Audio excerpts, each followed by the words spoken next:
Hello and welcome to Dungeons and Wellness. It's been a little while, so if you're joining us today live, welcome back.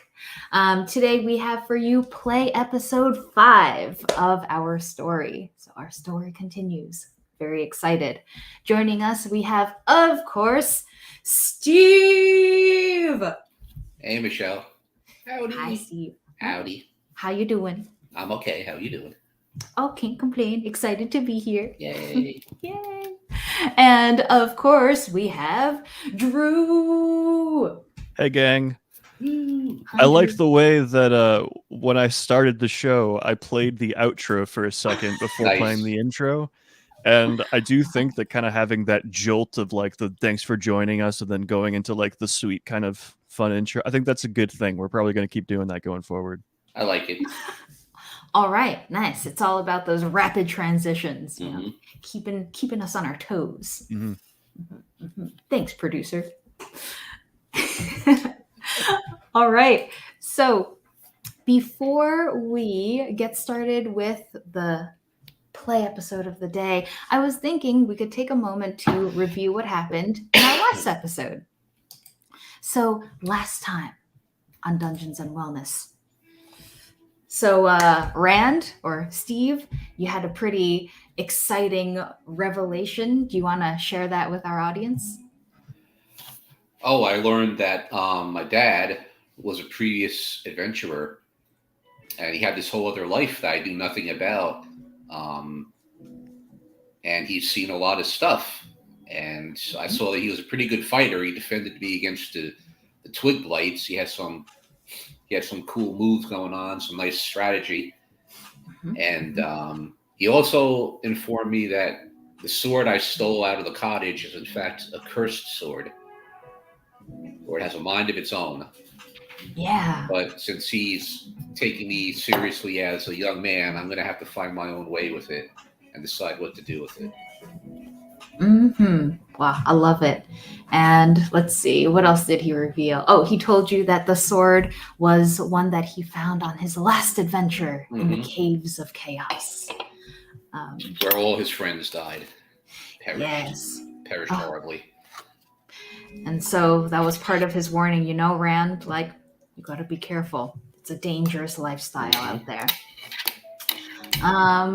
Let's see. Oh, he also told us that he plays a very interesting role in his current life. You know, he's a small-time farmer back in Denaria, but he has a little bit of a side gig. Dru, do you want to remind us what he does? This is actually the part that I kind of forgot about. But if I recall properly, there's some anti-government group, anti-crown group, whatever. Am I close? Like the people who are in charge are corrupt, and he's part of the resistance. Yeah, exactly. So Bilbo, Rand's father, is part of a revolutionary group called the Mercy Arcana. And basically the goal of the Mercy Arcana is to overthrow the Council of Waterdeep. And so he's a recruiter for this group, and he recruited Rand and Caesar, these two young naive boys who eagerly accepted the task. So we're part of the revolution now.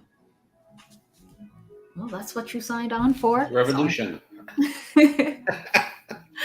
And plus we got to see that where Rand gets all his good looks from, because Bilbo is just a handsome dude, you know. It's true. That tabletop Bob. Yes. Yes. Oh, I see the similarities. Yes.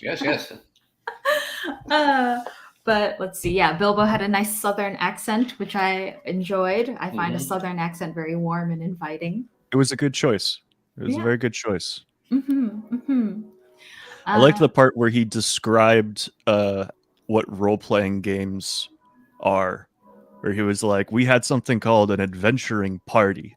and each of us did something kind of different, but together, that was funny as hell.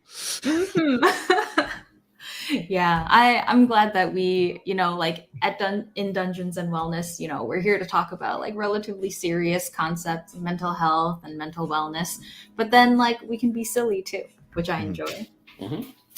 Let's see. Okay, so before we jump into play, I was thinking, since we don't have Bilbo here with us today, I was thinking we could just kind of like theater of the mind Bilbo's departure. Just the final scene. Walked off into the sunset. Yes. Sword on his back like Obi-Wan. Yeah. And a single tear runs down his cheek. And Rand's cheek as well. Father. Amazing. Okay. So in this scene, right? Like you guys have just defeated the twig blights. The twig blights have just crumbled into a dust, and the dust got swept away in the wind. And Bilbo, he looks at you and he says, "Boys, you all right?" He looks you up and down. Rand, you're just like still kind of. You were dragged out of the fight by Bilbo, and you've just been restored by Caesar. And when Bilbo sees that you're okay, then he tells you that, like I said, you're now part of the Mercy Arcana. And one of the things that you need to know is the Mercy Arcana salute. So, boys, this is what you do. Take your left hand and put it to your right elbow. Take your right hand. Oh, this is not my elbow. This is my shoulder. I was gonna say, hey, that's funny. I went to my shoulder because that's what you were doing, but that's not what you said. And I heard you say that. I didn't even think about it. That's wild. Okay. Oh, God. Head, Rand's shoulders, just a knees, farmer and toes. anyway. Like hay foot, straw foot, hay foot. Yeah, you haven't taken anatomy classes. You're just a farm boy. Okay, sorry. That's where we learned the word elbow is anatomy classes. Yeah, right. Yes. Oh, God. Okay, so left hand to right elbow, right hand to left shoulder.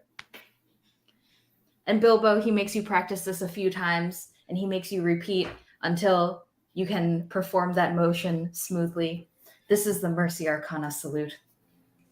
Now, your connection and your safe house here in Loudwater will be the Thieves and the Thieves Guild.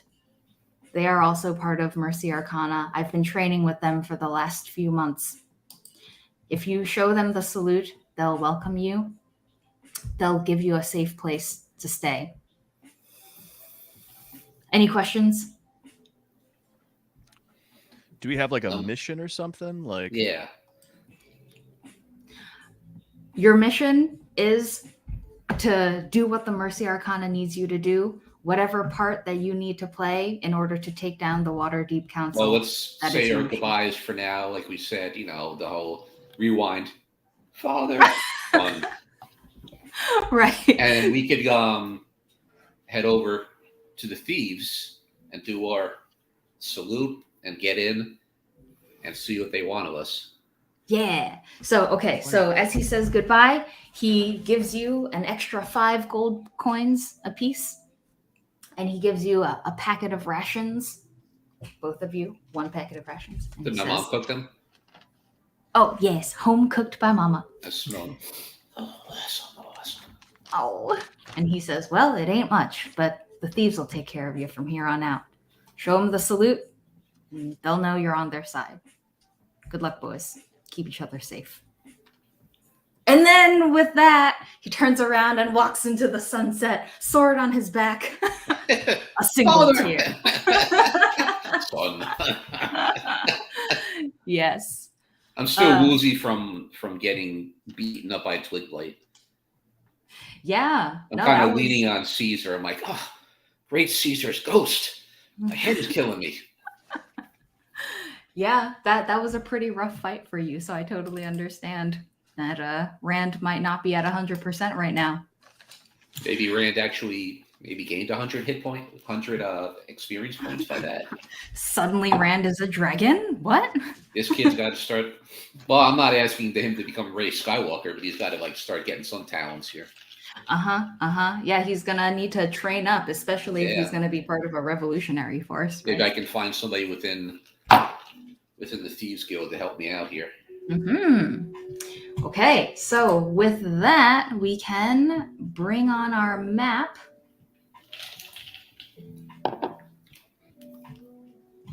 Oh, there it is.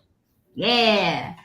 All right. So the very last thing that happened after Bilbo leaves, if you recall, after the fight, you turned and you saw kids. The kids are staring at you, and they have these like stuffed burlap sacks thrown over their shoulders. Now, the second you make eye contact, the kids immediately turn tail and scatter. So they run off into the distance, and you see as this child right here is running away, you realize that actually he looks kind of familiar. Who is he? He's the kid from before. I recognize the icon. Let's chase him down. Yeah, let's chase him. Okay, so to chase him, hold on, I'm gonna transfer. Hold on. Where is it? Okay, so you're gonna chase him down. Here we go. Okay. All right. Okay. Where are you guys? Okay. On the bottom cool. right. Yes. So they've kind of like run off into the town, and you're chasing them now into the town as you chase them. So hold on, Drew. Can you guys give me an athletics check, please? What's that based off of? Running. Strength.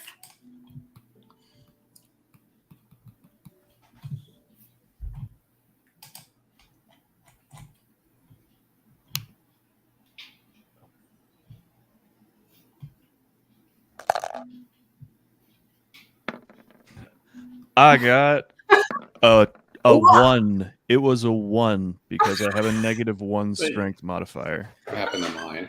Hold on. Try this again. Gosh. Okay. Steve also rolled a 2. Oh! What? Wait a second. We're not catching these kids. Yeah. Wait. I wonder if something is glitching here. So I'll take. I'll take a 2. Let me try that again. Yeah, That's just kinda try weird. rolling again and see if you keep getting 2s.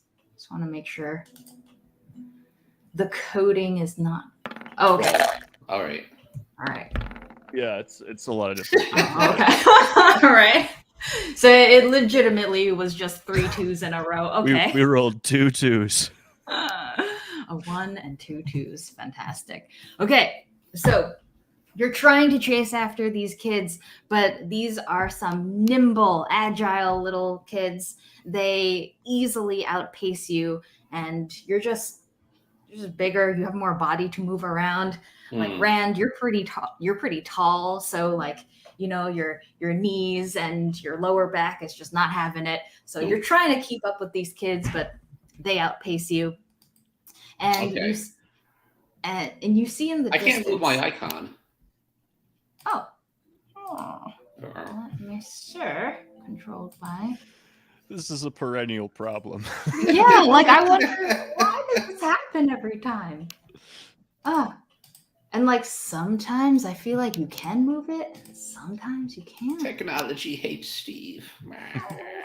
Maybe you want to give it a refresh and try again? Hold on.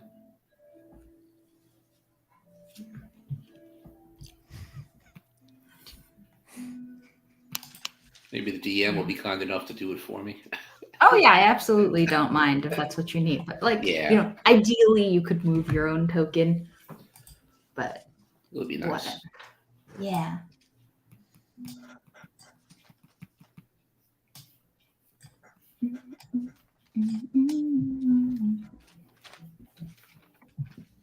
There's my pen. Okay.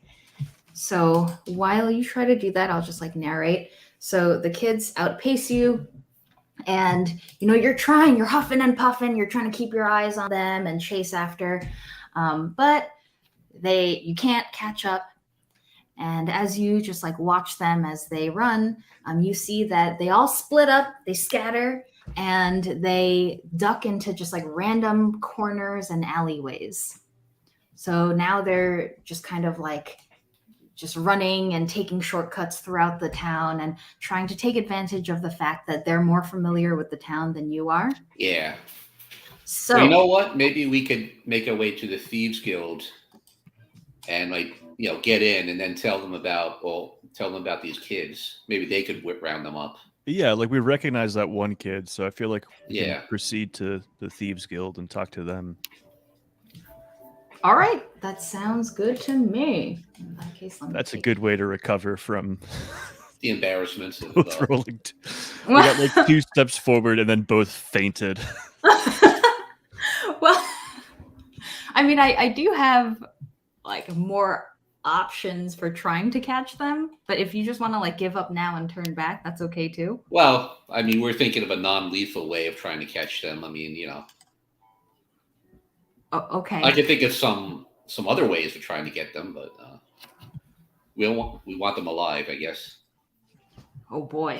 Hey now, this got dark. We don't need to kill any kids.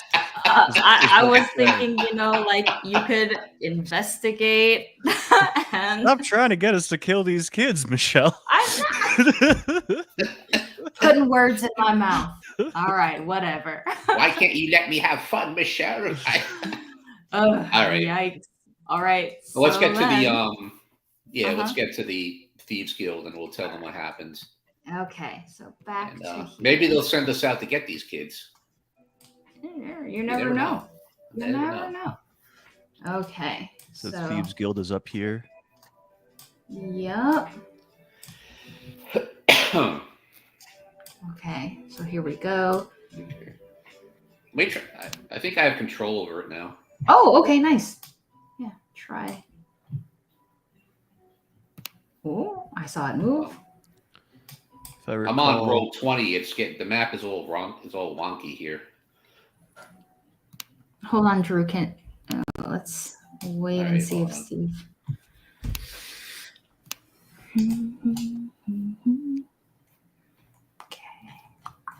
Yeah, I'm so glad I'm doing this live for all the world to see my ineptitude with roll 20. I think we're out of practice. Yeah. It's been like over a month. I think that's part of it. I'm on roll 20. The map is all messed up. I try and move my icon. The whole map. Yep. Yeah, why don't you do it for me, Michelle? The whole map moves when I try to move my little rams. So. Oh, maybe in the top left, there's a little like cursor. Maybe do you have that set to the hand symbol instead of the? If I did that and it worked for everybody else, it would not work for me because it's me, and technology hates me, and I'm just not even gonna bother. Okay. All right, and I will move you along. Thank you. Sure. And you can just like narrate what you want to do. Oh, I also have the power to move Steve, so I'm going to do that. Oh, nice. Okay. I stick by Caesar's side no matter what. So death do us part. Okay. So we show up here. When you arrive at the Thieves Guild, actually, oops, my bad. When you arrive at the Thieves Guild, the door is closed. Can we knock? Shoop. Give it a knock. All right, there we go. The door is closed. So, door is closed. You walk up, and the building is silent. Is there like a little compartment in the door, like a little slit they can look out of if you knock? Ooh. No, there is not. but that would be a nice thing to have on a door for a Thieves Guild. Because otherwise it looks just like a very normal house from the outside. Like you can tell maybe they were trying to be a little incognito with the fact that it's a Thieves Guild. Are there windows facing us? There is one window on the wall to your left over here. Otherwise, no windows facing you currently. I'll tell Caesar, I think we should step back and do the salute. Maybe they're watching us right now. I'm like, okay, let's do it. Let's step back and do the salute. Cool. Left hand to right shoulder or elbow, right? Okay, so you do the salute, and like as soon as you do the salute, you hear kind of like a thump, a clunk coming from inside, thump, clunk, and then zoom. Hold on. The door opens wide, and inside you see the two thieves that you had seen before, Zach and Thrum. And Zach is looking at you with just like the hugest smile on his face, and he's grinning. Oh, yes. And he says, shh. So he gestures like, shh, keep quiet. We'll walk in Come quietly. Inside. Yeah, and he steps out real quick to check. Oops. Yeah, he steps outside to check that you weren't followed. He looks around, and then he beckons you inside and closes the door behind you. Okay, right. cool. Yeah. Okay. So now that we're all back here, Zach says, "Oh my gosh, what happened? I saw Bilbo, and he did our salute, and now you guys are doing the salute. What's going on?" We learned it from him. We are now members. Hail the revolution. And Thrum looks over at Zach and says, "Zach, stop playing dumb. You know exactly what the salute means." Zach says, "Okay, but I just wanted to give them the chance to say it." Okay, Zach, that's fair. I am Rand, son of Bilbo. Hail the revolution. Oh, I did it wrong. Oh shit. Hail the revolution. I modeled it wrong for you guys. That's why. And when you say that, Zach and Thrum both startled. They say, "Did you say son of Bilbo?" I'll stand tall and proud. Yes, indeed. They look at you. They say, "Oh my God, I can see it." Yes, Whoa. yes, can't you? Yes, yes. Your dad is a hero. Have you seen him fight? This is Zach talking, by the way. Have you seen your dad fight? I'll kind of gush like, "Oh yeah, that's my dad." You should have seen like 20 minutes ago. We were kicking some twig ass. Oh. As I brush remnants of the twig blades off of me. Oh, you saw the blights, huh? Yeah, that's... I didn't want to tell you when you were here before, but something sinister is going on. And those blights, they just appeared out of nowhere a year ago. And now, the regular folk are afraid to walk out onto the fields because those living shrubs will come and attack them. Thanks for clearing some of them out. I'll ask Caesar, didn't you say that those things, did you say that those things came from magic when we first saw them? There was some definite magic to the blight. Yeah. So I'm thinking there's some magic going on. Maybe some type of a wizard somewhere. Maybe a grudge against this town? Yeah. I would believe it. Looking at the way all of the crops just died overnight, magic makes a lot of sense. I wish we had more training in magic, huh? And Zach looks over at Thrum, and Thrum is like, "We're just a couple of thieves. Who do you think could help us?" Oh, hey guys. Look at Caesar and say, "My friend, he's a wizard." I don't like to toot my own horn, but I know some things. Quick, can we pause real quick? I just have a question about D&D lore. Okay. Are the twig blights, is there a possibility for them not to be magic related? Like, are they animated twigs, or are they creatures that have No. evolved over time? No, they have to be animated by the magic user. Okay, cool. I'm pretty sure of that. All right. But maybe you should check on it just in case. Yeah. That's a very good question. I only encountered them on another adventure in Ravenloft. So a general description, like on D&D Beyond, says a twig blight is an awakened plant. Okay. So, yeah, Awakened by magic. Yeah. It doesn't specify, but I assume. Yeah. Okay. So time back in. I'm going to explain all of that to them and tell them about how twig blights work and really just flaunt my magical knowledge.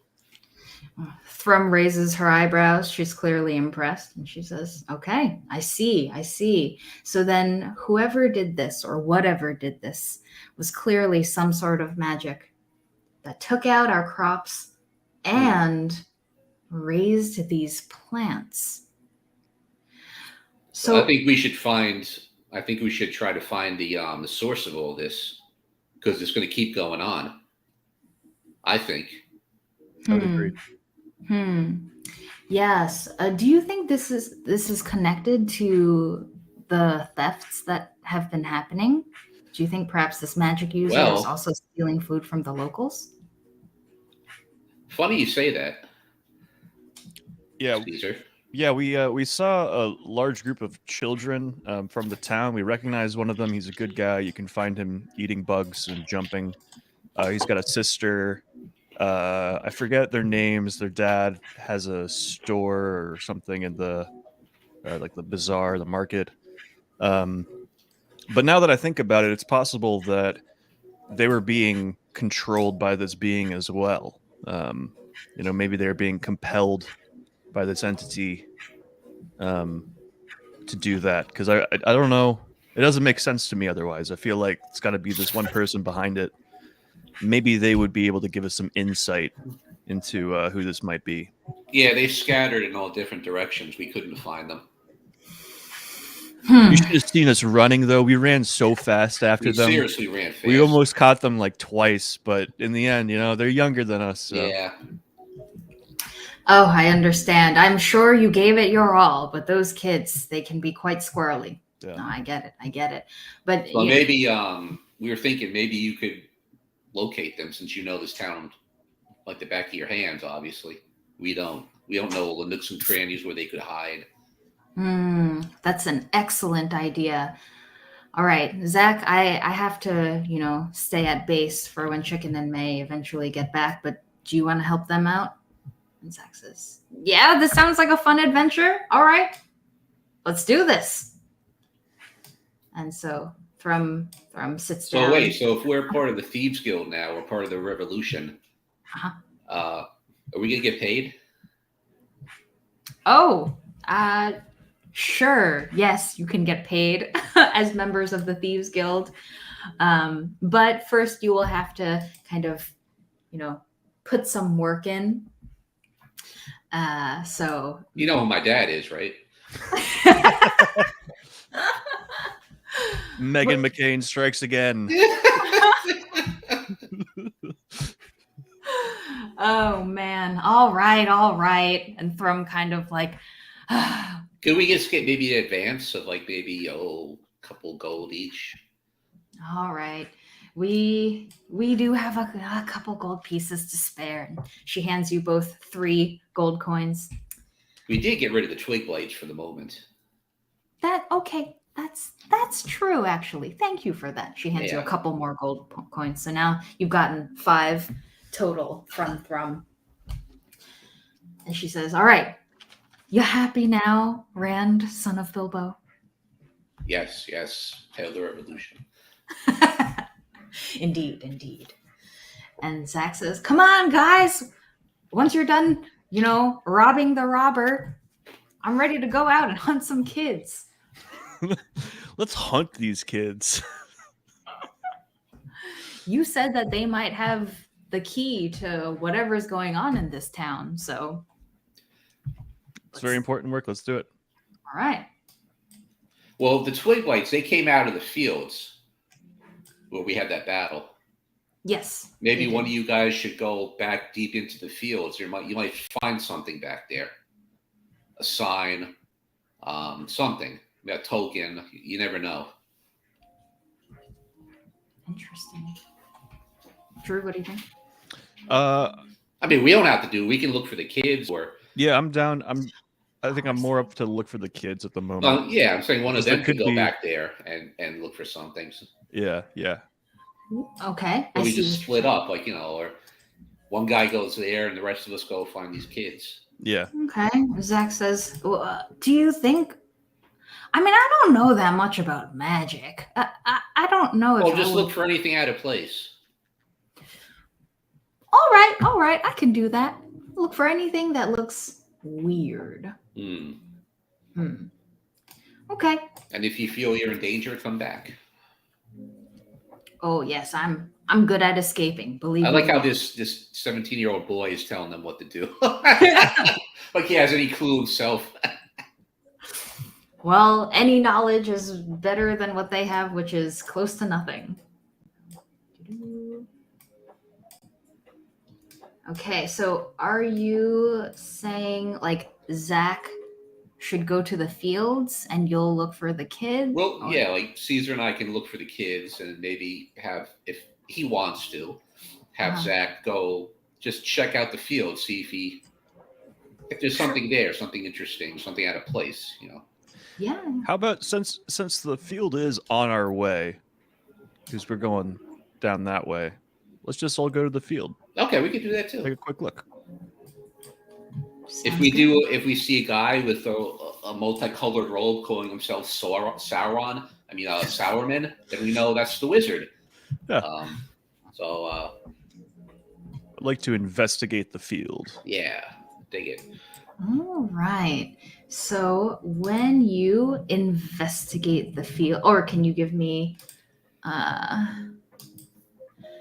is that wisdom, intelligence? Investigation check? Yeah. Investigation check. I think that's wisdom.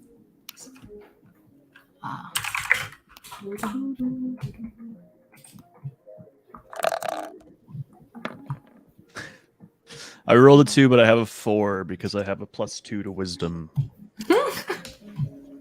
Well, you look over the field and it seems pretty standard. I mean, there's nothing growing in it, but nothing that really catches your attention. I think we have to walk in the field itself. Well, let me see if I can see anything. I'm just reloading this. Hopefully it works this time. Yeah. Oh boy. Come on. You can also check do other kinds of checks, I rolled a 17. Wow. Okay. Okay, Steve. So Rand, he looks through the field, and Rand, he's a farmer's boy, and he's remember, Rand is like a 0 level character, so I really have no stats to check against or skills. I'm just rolling d20s here. Hey, it works. So Rand, you grew up on a farm, and you're very familiar with how to work the earth. And when you look at the soil here, you bend down, you peer close, and you see that in the soil, like usually, even if you don't have crops growing, there will be like bugs and like other random things. But as you look down at the soil, you realize that everything in the soil is dead. Okay. Nothing is moving. Like you see bugs, but the bugs are just dead. Let me smell the soil. Does it smell fresh, like it should, or is it like rancid, fetid? The soil does not smell fresh. It smells like kind of musty, and you can smell like the kind of the death, like the rotting. Well, the texture, is it like, what's the texture of the soil like? Texture would be dry, like it's not holding any water. It just crumbles in your hand. So I'll point this out to Caesar. I'll say this soil is all dead. And all the bugs, all the insects are dead too. Can I do like a straight intelligence check to see if any of this is making me think of things that I know? If I recognize this as the result of some kind of magic, if I have seen this before. Maybe let's do like an Arcana check if you want to specifically check to see if it's magic. Okay. Jesus Christ. Okay, so I don't get it, and I hurt myself thinking. Now I have a headache. So, from what you can tell, you're trying really hard, but nothing comes to mind. Like a lot has happened recently. Let me walk back beyond the field to like the grassy area of like the town commons, and dig up some grass, some soil there and grass, and look at it and compare it to the two. Compare the two. Are they the same? The soil in the regular grassy area looks very healthy, like full of moisture, full of life, like really. It smells like fresh. Smells like fresh soil. Right. There are bugs just crawling around merrily. All the roots in it are thriving. Very healthy looking. That's why the grass is growing. So I'm back to Caesar. I'll scoop up some of the dead stuff and I'll hold that in my hands. Like, see, look at the difference between the two. And it seems does it seem to end where the field ends and the like town proper begins? Yeah. So only the fields have this dead soil from what you can see. Everything else looks normal. So I'll drop it and I'll say, look, I don't know anything about magic, but this is not natural. So it looks like these fields in particular have been targeted with some sort of area of effect magic. Maybe it's a curse. Mm. Being the superstitious town folk that I am. Oh. Maybe it's a witch's curse. There's some witches that are said to be living in the hills. Hill witches. I'm kind of turned off of the hill witches idea at this point. Like we just like your town is the equivalent of the hill witches to the people in this town, you know. True. So like I'm starting to think that. Well, I'm just telling you tales by the fireside that we grew up telling each other about. Yeah, no, totally for sure. Like I also remember the story about the hill witches, but I'm starting to reconsider that. Wow, learning new ways of thinking and seeing the world. Nice clarity. Yeah. Bookmark for the clarity episode. Man. So Zach says, well, you figured anything useful out? Like, is this what you think it is? Is it magic? Yeah, it's some kind of magic for sure. Well, how far do these fields extend from where we are? Oh, we have fields all over the place in Loudwater. You know, this is. I mean, are there any like forested areas bordering the fields? The forest is outside of the city. Within the town of Loudwater proper, we've cleared away the forest and we've surrounded the whole city with walls. So, yeah. Okay, real quick. Yeah. All of a sudden, Caesar just erupts and he's like, wait, the grasshoppers, the bugs. The kids are eating the bugs. The bugs live in the dirt. There's some connection there. That's why the kids are doing the bidding of this guy. It's because they're corrupted by the bugs they were eating. Great Caesar's ghost, I'll say. That's my theory. I think we should go talk to this kid, but that's my find theory. These kids, yeah. Magic is pretty crazy, huh? And Zach is like wide-eyed. I didn't realize magic could work like that. Magic can work any way that it wants, Zach. Those kids, they're not kids. They're bug zombies. Let's go get them. All right, let's go over there to find the kid. All right. Let's find the cool kid where he's probably hanging out with his father and his little sister. Yeah. In that stall. Yeah. Okay, so you kind of like walk along the road, and you're trying to find the kid. Here's Zach. Okay, so now you're back in the place where you were before, and you don't see the kids anywhere. But if you would like to do an investigation check, you can look around to see if the kids are potentially hiding somewhere. I'll say to Caesar, do you think we should find the kid's father and tell him what we think is going on? I feel like in the process of trying to find the kid, it would probably make most sense to just go to his dad, right? Like that's probably where he's hanging out. I think we should tell his father. I think his father needs to know if his son's in trouble. Yeah, let's go. Let's go fill him in. I don't know if he'll believe us or not, but we'll have to try. You wanted an investigation check? Oh, well, I mean, that's just if you're looking for the kid, but if you want to go straight to the dad, that's okay too. Like, that's your call to make. Yeah, then let's do that. Am I getting any weird vibes from that sword I'm carrying? Anything weird at all? Well, the sword, so like in terms of vibes, you feel like aggressive. Like you want to get into a fight. More so than okay. Yeah. And I guess like as a 17-year-old teenage boy, you're like, oh, maybe it's just like, the testosterone. Like maybe I'm just, in the fighting. Well, do I think it's coming? Should I do like an intelligence check or a wisdom check?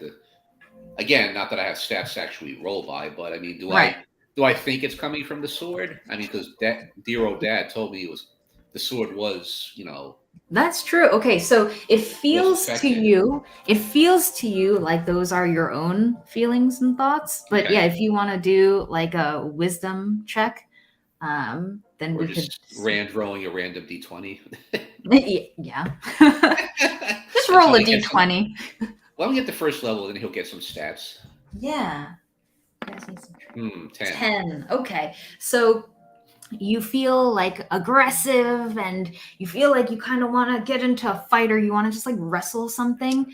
But you're not sure if it's the sword and the curse or if it's just like you being a teenage boy just wanting to get like physical with something. You're not 100% sure, but you do feel that impulse to just like fight something. I'm going to say something to Caesar about it. I'm going to tell him I'm a little freaked out by this. Yeah, I mean, I think I'm siding with your dad on whether you should use the sword. I mean, obviously, I got your back no matter what, but I think we should probably find a new weapon for you because your dad's no joke, and he told you he was afraid of it. So, why? What's the big deal with the sword? Is Zach talking? Oh, I'll look at Zach. I'll say, nothing, absolutely nothing. Yeah, I wouldn't worry about it too much, Zach. And I'll just like walk off ahead of them quicker. Zach kind of looks after you with narrowed eyes, and he says, Okay. All right, so let's find that stall with the dad. All right. I'm gonna like quietly say to Zach, like, dude, you're cool, but like some stuff's just personal business, Understood. Is it up this way? You're looking for the market? Yeah. Mm-hmm. Okay. Market would be this way. Follow me. Thanks, Zach. You're welcome. Glad to have you in the Mercy Arcana. All right. And bringing Rand along. Boop, boop, boop, boop, boop.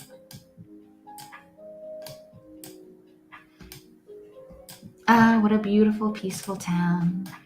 It's lush, it's green, the trees are heavy with leaves overhead. For now. Ha ha ha ha. Okay. And we turn right at the bridge. And here we are at the Loudwater Marketplace. Okay, oops, she's not here. Okay. It's this dude, right? Yes, it is that dude. So that dude, his name is Basant, and he says, "Oh, my friends, you're back. Welcome back to the marketplace. I'll whisper to Caesar. I think you could do a better job of explaining this than me. Gotcha. Basant, it is lovely to see you as always, but we come with some somewhat concerning news about your lovely son, whom we hold in high respect.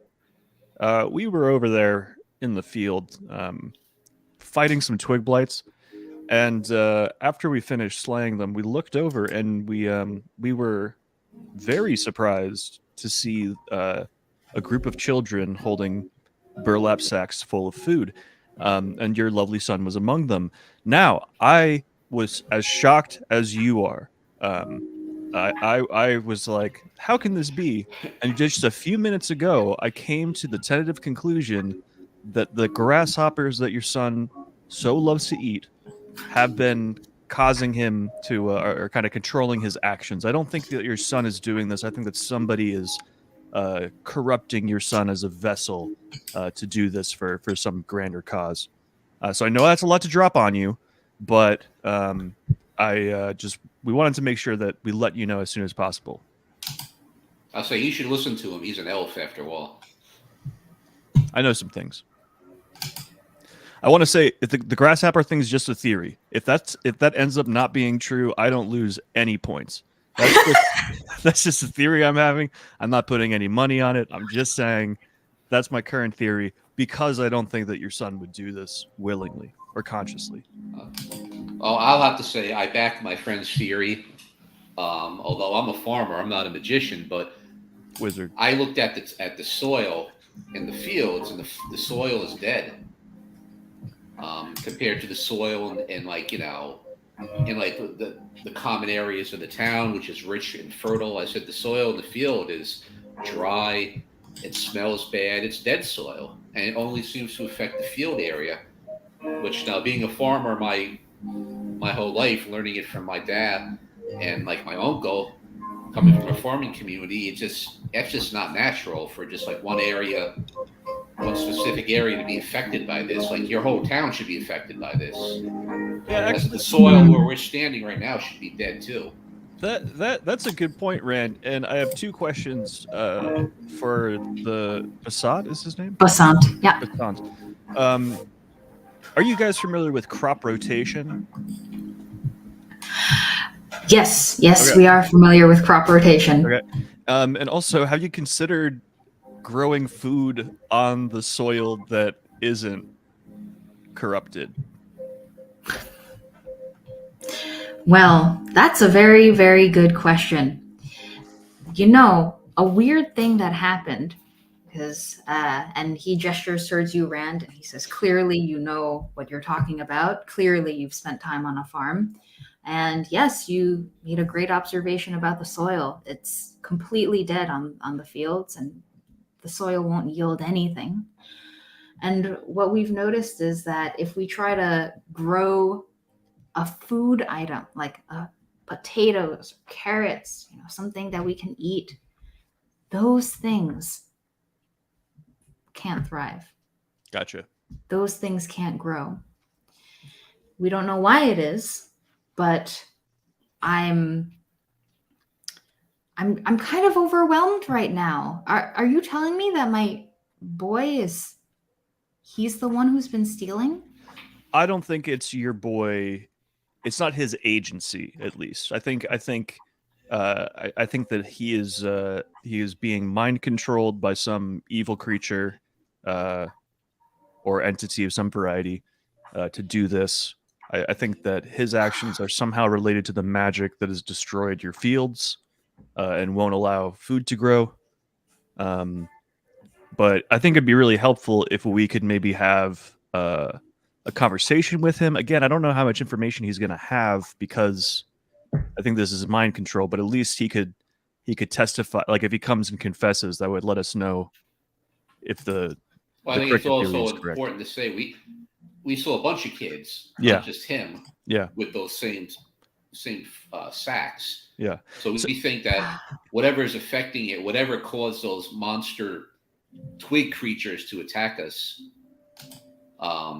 is affecting the children. It could also just be like every once in a while there'll be like some new fad that the kids are doing nowadays that's like really bad, like the knockout game that they had in like 2020 or 2020, the early 2000s. So maybe this is kind of like that. I don't know what to tell you. These robberies, bug eating game. Yeah. These thefts have been going on for basically all year since that day of the Great Blight, and they've actually gotten worse over the past few months. People have died. I can't believe that my son would do this. Well, has your son been acting strangely in any way? Different? Well, As Rand asks in like the best way he can, being like, the simple farmer mind. Is he not being a good boy? He's been such a good boy lately. Yeah, we saw how good of a boy he was earlier today. He shared his rations with his sister. Little Soma here. Yeah, Soma, that was her name. I remember she had a cute name. Yeah. Yeah, and he says, well, Kanan, he's been doing his best to take care of the family, and he's been feeding Soma. I'll turn to Caesar. I'll say, well, remember the story of the Hill Witches where they would promise sweets to the kids if they would do naughty stuff against their parents and the elders in the town. Yeah. Well, we clearly need to speak to Kanan about this. He told me that he was just going to go out and, hang out with some friends. But later he said that he would meet me back at home. Would you like to come and wait at our house and see if he shows up? Oh, sure. I mean, I'm down to do that, but also if he's gonna go hang out with his friends, like, oh wait, this is the same day. So yeah, let's wait here. Sorry, yeah. I got confused. Oh, no problem. So would you like to wait at home and see if he turns up at the house? Yeah, I think that's a good thing to do. Maybe we should wait inside the house so he doesn't see us. That's a good idea. Okay. All right. That sounds good to me. Right this way. And he leads you away, and he says, he closes up the stall real quick and covers things. He grabs Soma and he puts her into a little papoose. and he says, all right, let's go. And he leads you down a long series of winding roads and past so many beautiful, luscious shrubs and bushes and trees and just this beautiful green landscape of Loudwater, interspersed with just completely dead, barren fields. And after a while of walking, you arrive at the farm. As we're walking, I'll just whisper to Caesar out of earshot from Dad. It would seem to me that since only the fields where the food is being grown is being affected, that whatever is doing this, I don't think it's really trying to kill everybody here. I think it's trying to drive them off to make this whole place unlivable. Yeah. Oh, it's almost like a Scooby-Doo situation then. They're trying to get people to not be in a specific place. I think they're trying to get the whole town to leave. Yeah. Interesting thoughts. What do you know of this area? The spill mill. Well, I'll ask Caesar, going into his vast knowledge, what's so special about this area? Why would somebody want to do that? I mean, you would know as much as I. This is a very fertile location, and there's some really incredible waterfalls near Loudwater. I mean, it's lovely, but there's not a huge amount of industry that I'm aware of. There could be maybe someone found something underground that they want to take use of or something. I'm not sure, honestly. Unless, Michelle, do I know? Is there anything special that I would know? Well, do you want to give me a history check? Do I want to give you a history check? I sent in my comps portfolio today, actually. Oh, she! Yeah. Congrats, man! That's so exciting. Yay! Oh dear. I got a 10. Okay, so with your 10, you know that Loudwater, it's like you said, it's very fertile, and because it's very fertile, they also do a lot of it's kind of a big trade hub. It's given its placement on the Delimbir River. It's a nice port for trade, and in a normal year, it's it's a very rich and kind of full of resource town. Gotcha. Rand's having a random thought. Totally random. Totally random thought. He is a farmer, but he's got a lot of dirt under his feet, so there's wisdom there. So he's thinking. He says to Caesar, "Wait a minute. If my dad went venturing in the caves of chaos looking for treasure, could there be some treasure in this area that someone's trying to find?" Absolutely. I mean, there could be treasure. I mean, the fact that it's a trade hub, you got treasure moving through it, right? At a certain. Are there caves in this area? Are there anything underground or something where people like my dad would have gone to go seeking for something powerful? It seems statistically likely that there's a cave in any given spot, right? At some density. So I would not be surprised at all. I mean, the little my father told me about where he adventured, it was just a cave entrance that they walked into and turned out to be what it was. There was nothing special about it. Yeah. So it could be anywhere. Yeah. So I'm just thinking, and where he went, the area he went to, he didn't describe it as anywhere special itself, the whole area. And there's nothing really special about this area that you would think that there would be something. Something tells me these magic things aren't advertised. Yeah. So maybe there's something like that going on around here. I'd believe it. I'd absolutely believe it. Wow, this is... Oh, okay. I'm working really hard not to reveal things. So, well, let's go inside and hide. So, because the kid sees us outside, he might run away if something's controlling him. Yeah. I think it would be better just to reveal ourselves, let the kid come in, I think, and let his dad talk to him, and then maybe we can come in the room so his dad can prepare him. All right. So that's what my mom always used to do when I did something wrong on the farm. She'd tell me to go in the other room, and then Dad would walk in, and then she'd prepare him. So when I walked out, I didn't catch a beating.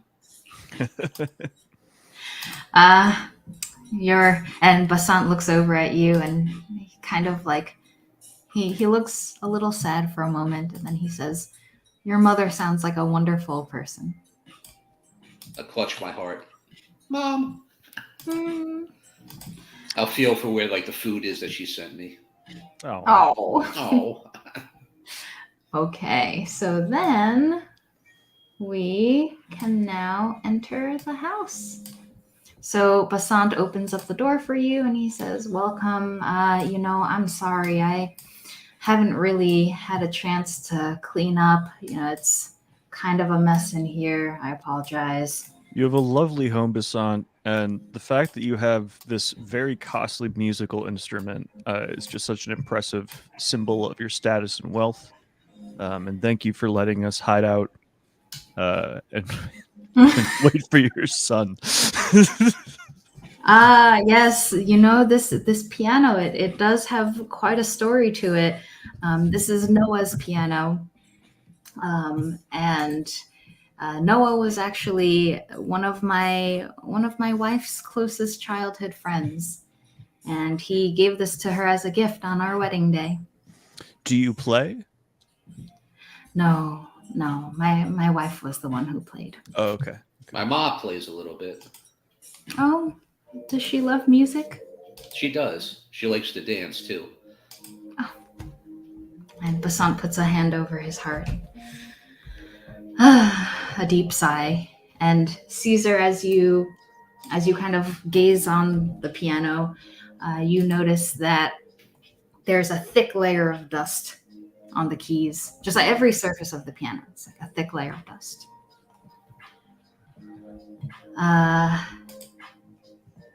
Yeah, I don't play the piano, but my wife, Liana, she used to play every day. She loved. Let me walk over there. I think this is called a C major chord, and I'll try to play it. Let's see, C, E, G. I'll try to play it. It sounds beautiful. We don't hear musical that often because it has to be live. That sounds really, really good to me. What a jam. Hey, play that again. C, E, G. Oh, this is all. I did not know that you were so musical, Rand. And I could do like a Grateful Dead Fish Jam and just play that for 2 hours straight. Oh my gosh. Can you give me a performance check or just roll a d20? Okie doke.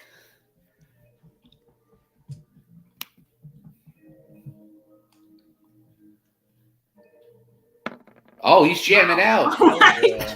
That's C major chord, man. So, he's jamming like the who's that bass player you like, Michelle? Les Claypool. Les Claypool. He's doing the Les Claypool jam on that C chord on the piano. Say down. Right. So Bilbo was a race car driver.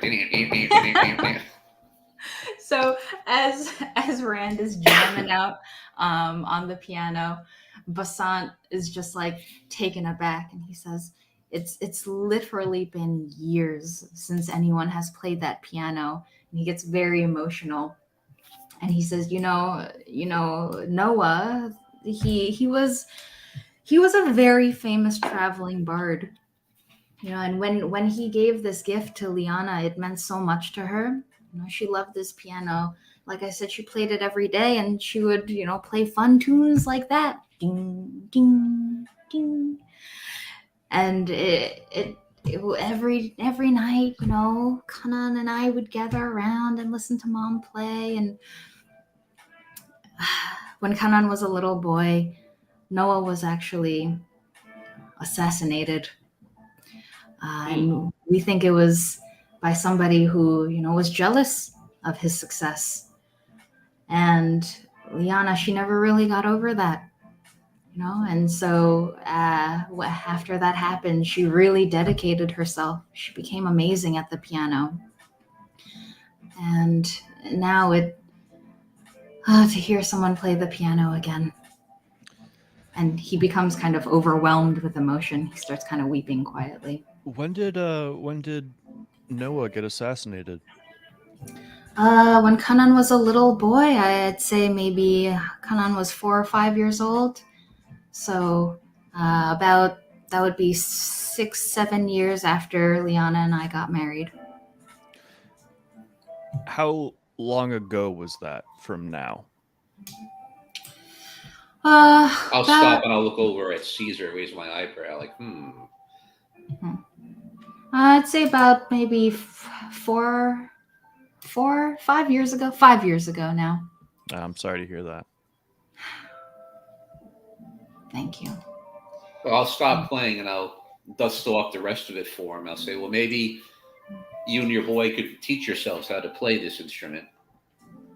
It's super intuitive from what I understand. I can't play it, but I'm told it's super intuitive. If you just sit down and mess with it, you can figure out a lot of it. I'll show him, look, here's a C chord. Ding, ding, ding. My boy Rand can teach you a C chord if you want to learn a C chord. He's got you. Maybe okay. And then Basant steps up and he nervously ding ding, and then his hand slips and he hits the sharp instead. And he's I'll guide his hand. I'll say, my mom used to say when you played the notes individually, C, E, G, it's an R, P, arpeggio, I think. So you could play it like this as a chord, or you could play it like this dun dun dun dun dun. So Can as you you're do a performance check? Well, I could do that again. Well, I want to see how good Basant is. Oh, Basant! He's got some learning to do. All right. Rome wasn't built in a day. Yeah. So Basant nervously plunks out some keys, and he's still crying. And as you as you demonstrate your arpeggios, you notice that Soma has just like she's like relaxed, like for the first time that you've like seen her in all these interactions. She's been kind of like nervous and tense and like unwell, but now she's relaxed. And Basant says, "Oh, thank you for soothing her. I'm gonna go put her down, and I'll put her in her cot so she can have a little rest. And you guys, you can entertain yourselves, look around, like feel free. My home is your home. What time does your boy get home for dinner? Usually he's not too late. Like he should be back by sundown. Okay. What time is it now? Let's say mid-afternoon. Okay. So we got like an hour. Maybe. No, that sounds about right. All right. I'm just gonna like sit down on like the couch or something. I don't want to like walk around this guy's house, explore anything like that. Yeah, I was gonna post up on the couch here. Yeah. All right. Maybe we can discuss what the best way of like talking to this kid. I mean, do we take the direct approach, or do we try to like get down to his level and say, hey, like you've been eating those bugs, like you feeling funny or anything like that? Or I think it'd be good to ask if he's noticed any changes. Well, first we should see if he like recognizes this as something he's done, if he takes responsibility. If we can figure that out first. I'll be interested in seeing his reaction upon seeing us. Yeah. Like if he recognizes us, then we got some stuff to talk about. Like if he goes into a fugue state when this happens, like wakes up and is like, "Where am I?" That'll also be interesting to see, but we'll get something of an answer out of that, I think. Rand looks at you and say, "A fug state? What's a fug state?" It's this whole thing where like you're doing stuff and you're awake and you're doing stuff, but you're not aware of what you're doing and you don't remember it later. Wow, man. It happens sometimes, and people, when stuff gets really crazy, it happens sometimes. You elves are really smart. Yeah, not all of us, but if you spend a lot of time in the academy, you kind of end up this way. So. Let's see. Caesar, can you give me a perception check, please? Oh, absolutely, I can. What's the modifier for that?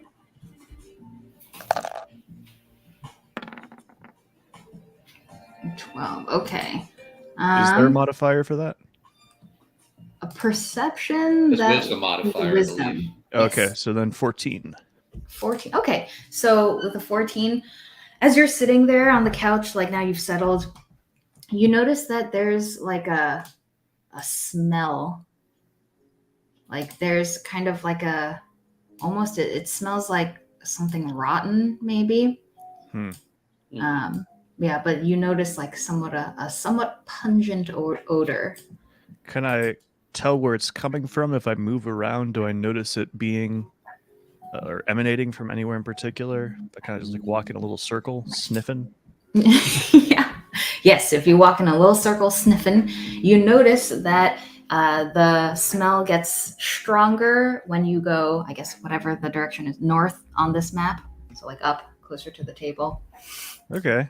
Do I see what Caesar's doing? I mean, I'll look over. I'm like, what are you doing? I smell something weird. Just kind of curious what it is. I don't want to like. Anything? I think oh yeah. Okay, so yes, as you come over here, you see the kitchen area. And the kitchen area is an open space. You see a sink on one side and a stove on another. There's a lot of counter space, but there's like scattered across the countertops, you see a wide variety of dirty dishes, cups, plates, bowls, pots, pans, all things. Some of the plates have just like rotted, half-eaten meals on them. And you notice that there's a pot on the stove that looks like it has just like something in it, some residue, and there are flies circling over the pot. Hey, Rand. We don't really have much to do for a little bit. Do you want to do some of this guy's dishes? I'll walk into the kitchen. I'm like, ugh. What's going on here? It looks like, it looks like, I don't know. People get overwhelmed. Sometimes the sinks or the dishes pile up. They have a sink. I don't know how prevalent those are in this area, but that'll make washing the dishes a pretty quick job. It'll probably take less than the time that takes for this poor guy's down in the sorrows, as my mom would say. Yeah. Yeah, let's go help him out and clean up all this stuff. Let's do some dishes. We would like to do dishes. Okay. Is this like a pump action sink? Like connected to a well or something? Or yeah, it would be like you said, pump action. So all right. Well, do you want to I'll rinse since I'm used to dirty things and you can dry. Sounds good. Yeah, sounds good. We can switch halfway through if you want. I'm good to share the burden.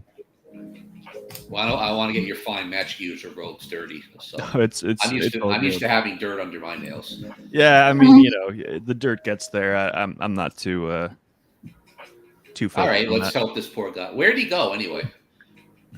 He's taking care of his daughter. Yeah. Okay. So as you say, where'd he go anyway? You listen and you hear just like a quiet weeping coming from the next room. Let me look at the pot. You said there are flies, residue. What's in there? It looks like the old remains of some sort of stew.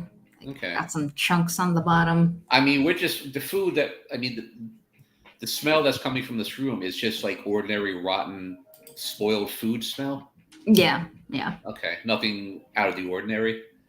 No, just rotted food. Okay. That's all. All right. Well, and we hear sobbing coming from the other room. Mm-hmm. Is it the girl? No. Is it him? Yeah. It sounds very much like an adult man. Okay. You might want to check on that, Caesar, and I'll just like stay here and do this. I mean, if we're waiting like roughly an hour, I feel like I'm willing to let 15 minutes pass before I go check on him. So okay. I'll start here. We'll wash dishes for a bit, and then if he's still crying in 15 minutes loudly, I'll go check on him. Okay. Just let him cry it out. Yeah. Yeah. Okay. So then, yeah, sure. So 15 minutes pass, and you guys are doing dishes, and like eventually, you hear just like the weeping subsides a little bit, but he doesn't come out of the room. It's just silent now. Is there a window in this kitchen?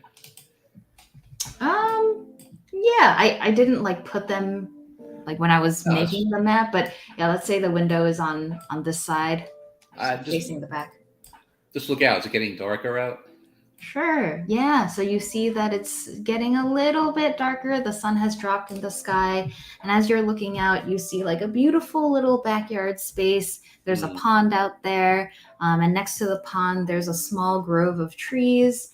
And under a couple of the trees, you see what looks like a headstone. I'll assume that's for their mom, his wife. Yeah, from this distance, you can just see like a headstone and a grave site. Maybe we should go check that out. I'm just getting weird vibes. I don't know why.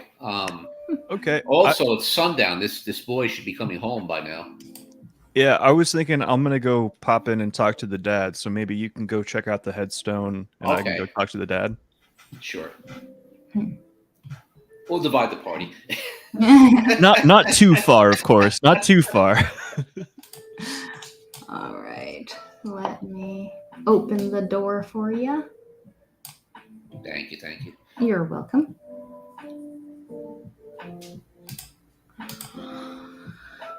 Rand, do you want to do the headstone first? Yeah, I'll go outside. I'll check it out. While I'm there, I'm gonna look around, just like do like a 360 scan. Like, where's this lad? Where's this kid? I can't move his thing.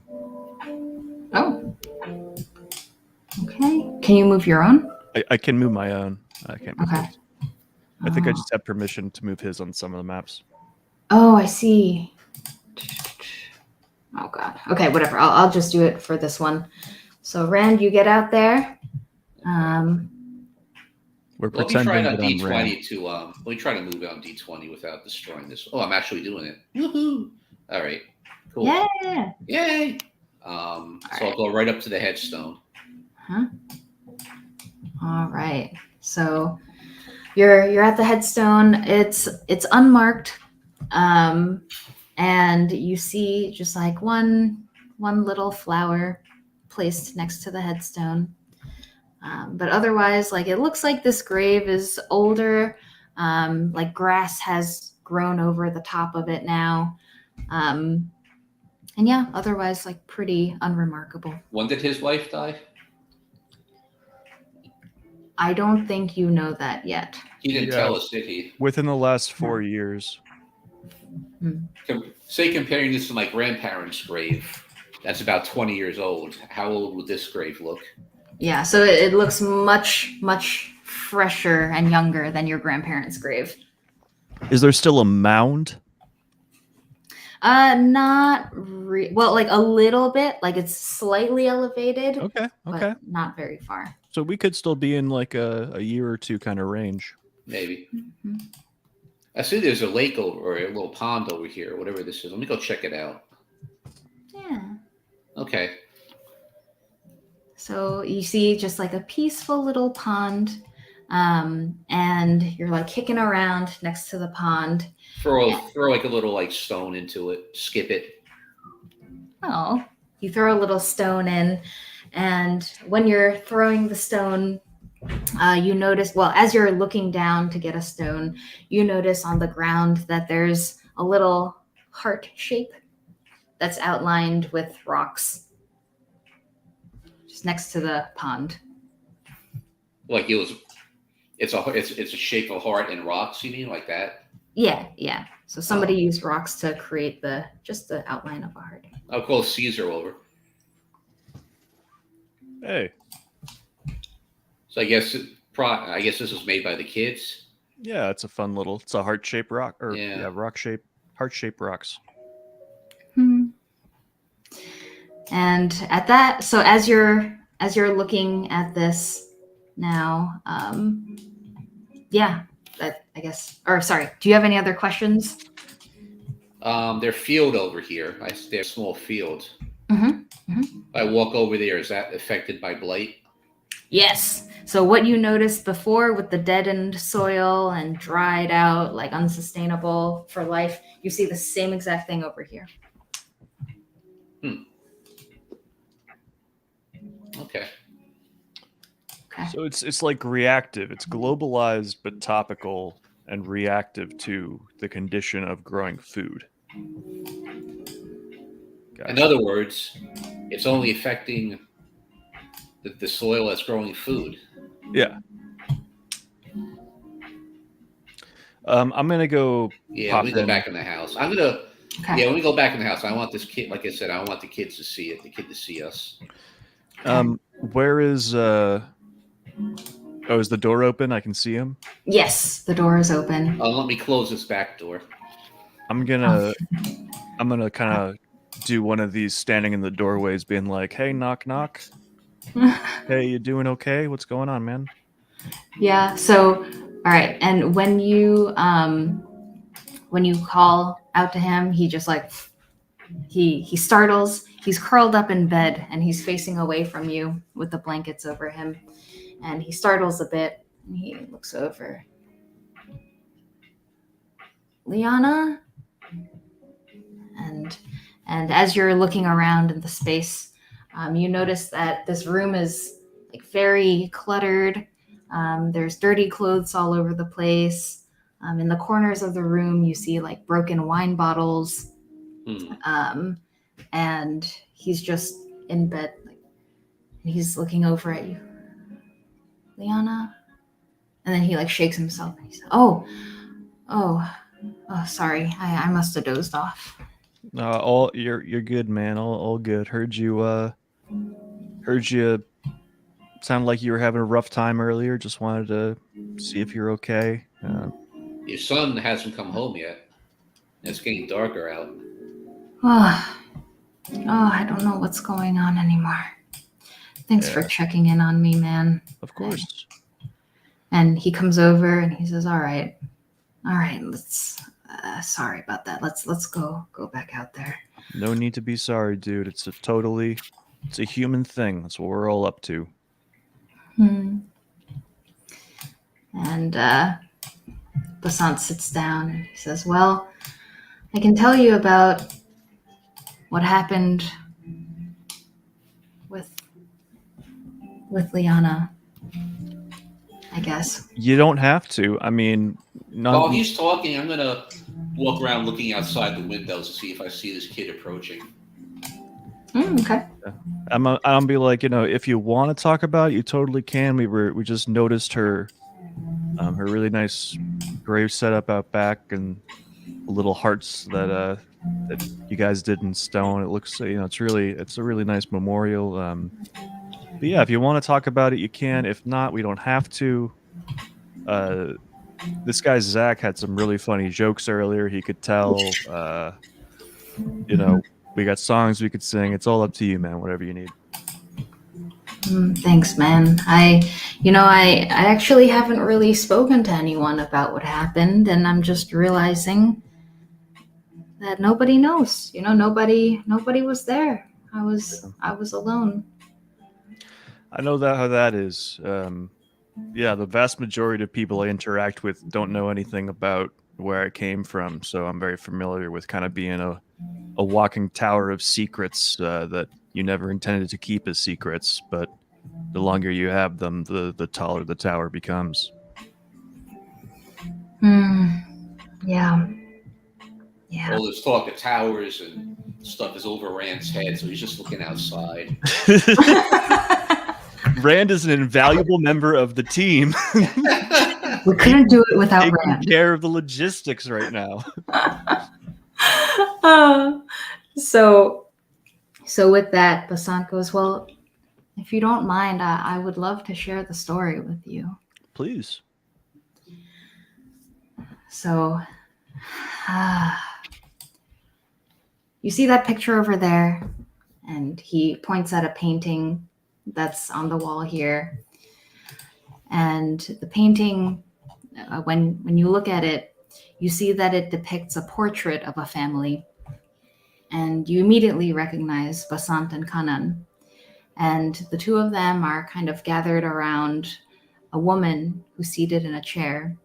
And she's fair, she's beautiful, she's got green eyes. And she's wearing a dress that's draped over her curves. She's got like a soft kind of essence to her. And one of her hands is resting on Kanan's shoulder, and the other hand is gently resting on a slight roundness to her belly. All three of them are smiling, and this woman has like a glow to her. And Basant says, well, that's her. That's Liana. My dear Liana, the most beautiful soul I ever knew. And you see how she's so gently holding herself? Well, that's Soma. Soma before we knew it was Soma. And the terrible day that Liana left us was also the beautiful day that Soma came into the world. And I'll never forget that day. She labored all day. It started, Soma decided that she wanted to be an early bird, but it was difficult. And poor Liana, she labored all day. And after, I don't know how many hours, we went to get a midwife.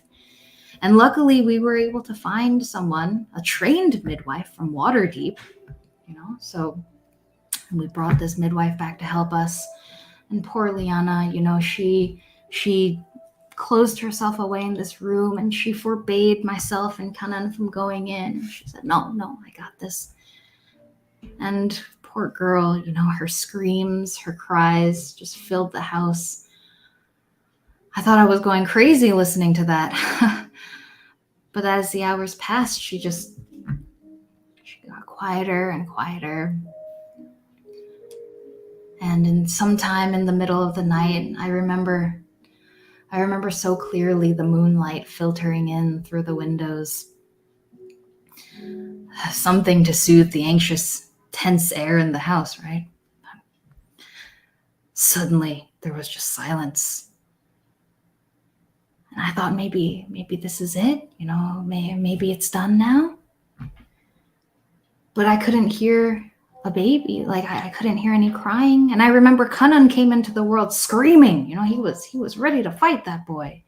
And so I wondered why it was all silent.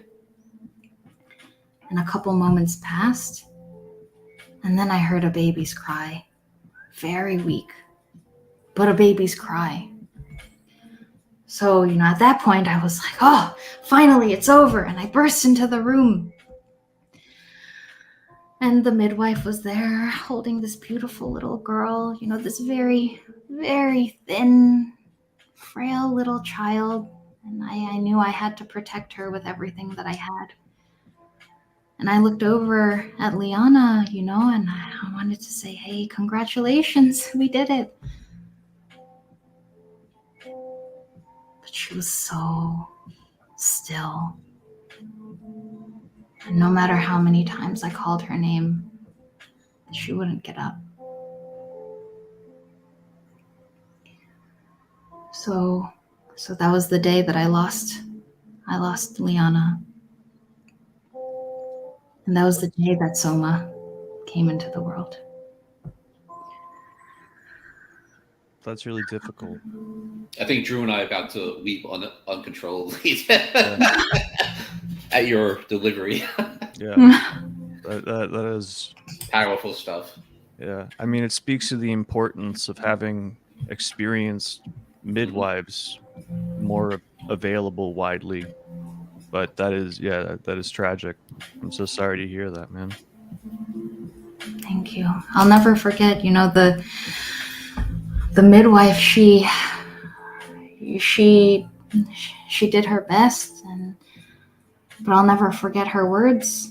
She said, yeah, this little one barely made it, but she's thankfully breathing. And as for Liana, she was such a strong woman. I'll never forget the midwife telling me Liana was so strong. And now she gave her strength to the little one. Yeah. And now this little girl will carry Liana, a part of Liana's strength with her always. Yeah. I'll come over and put my hand on her shoulder and I'll say, my mom always says that angels watch over us. So I think Liana is watching over you guys. And he puts a hand over his heart and he looks over at the painting of Basant Kanan and Liana. And he said, thank you. I like to think so too. And sorry. Mm-hmm. Well, as you said, after I said that, I don't know how much time has passed. Is it fully dark now? Yes. So where is this boy? So you notice that now the light is dropping, and as it starts to become darker, you hear, Dad, I'm home. A little late. Kanan walks into the doorway. Kanan walks into the door, falls over. Totally concussed. Yeah. This looks familiar. But Kanan walks into the doorway. He sees the two of you, and he freezes, clearly with a look of recognition on his face. Yeah. And he says, "Dad, whatever they're saying, it's not true. It's I'm taking care of the family, Dad. It's not true." And he looks nervous, and then he bolts up to you around the corner, and he runs into what you presume is his room. I would like to ask his dad if there's any exit from his room. There's only one entrance and exit. He's only got one door. Does he doesn't have a window? He has a window. I'm going to run out the back door. Okay. And try to run around the house to where I saw the side that he was running towards his bedroom.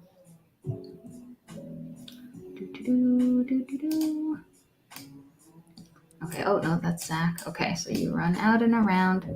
I'm actually thinking it's been an hour and a half. Do you guys want to... I think that we might actually want to... I mean, honestly, just like, here is my 2 minds of it. Yeah. If he is safely imprisoned, I think we should call it. If he is not safely imprisoned, we need to secure this child. Yes. And that could be a you decision of saying whether or not he has a window or if you intend for him to run. But if we're about to start a chase, I think we might want to...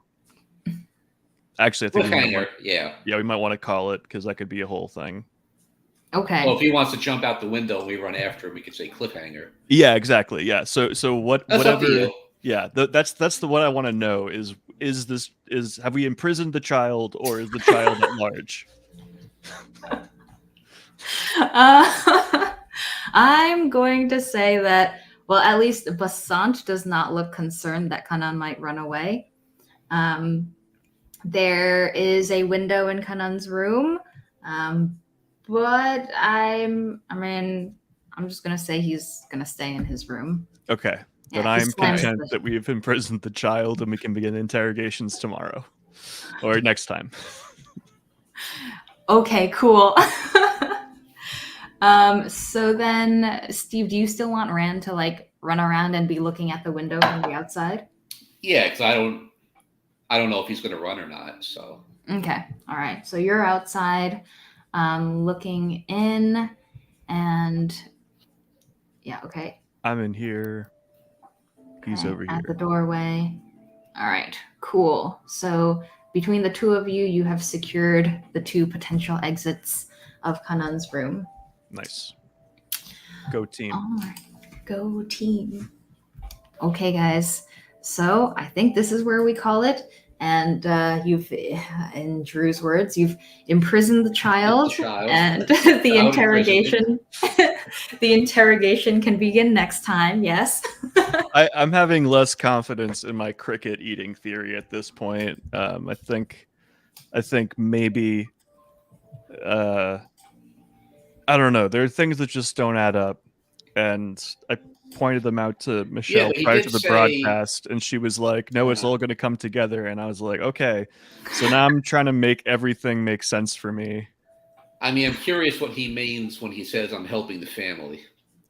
Yeah, like that sort of feels like there's, there could be a like kind of criminal organization component to it, even like there's definitely, we'll find out. There's definitely something weird going on with the Fields. Yeah. I also have questions about Noah. I wonder who Noah is. His introduction seems to kind of mean something. It's like the first scene in like the cop show where they meet a character who has nothing to do with the plot so that later they can bring him back because he's the bad guy. So Noah strikes me as an important person kind of just from the genre standpoint. I just think that we need to explore the outlying areas maybe a little more in depth. Yeah, I agree. Mm-hmm. So as far as like what you just said, I think we need to bring back a very essential character in the way of a ranger named Nifty. Yeah, to help us explore. And to the Ifty. To the Ifty. All right. I like this strategizing and the scheming, and I love your guys' kind of hypotheses about what might be going on. I don't know. This is interesting. The game is afoot. Yeah, because I have kind of like a big picture image in my head of the overall plot arc, and it's like cool to see you puzzle through. So this is also very fun for me because this is the first time I'm DMing. So it's like, yeah, we're doing it. We're building a story. I will say, plot arc wise, if the crickets aren't something now, it would be epic as hell. If they were something way later. The Revenge of the Crickets. Yeah. Yes. Okay. Rise of the Grasswalker. Yeah. Or something. That's good. Mm-hmm. Lovecraft has the Dunwich horror. They could have the cricket horror. Amazing. All right, guys. Well, this has been really fun. I think we have some interesting things to discuss for the next Clarity episode. Absolutely. Yeah, and great job, guys. You're a couple of regular old sleuths. All right, and with that, I guess that's it for today. So thank you so much to the audience for joining us, whether you're joining us live right now or, sometime in the future. Thank you for being here. Thank you for being part of our little wellness fam, and I hope you enjoyed yourselves. See you next time. See you next time. Yeah.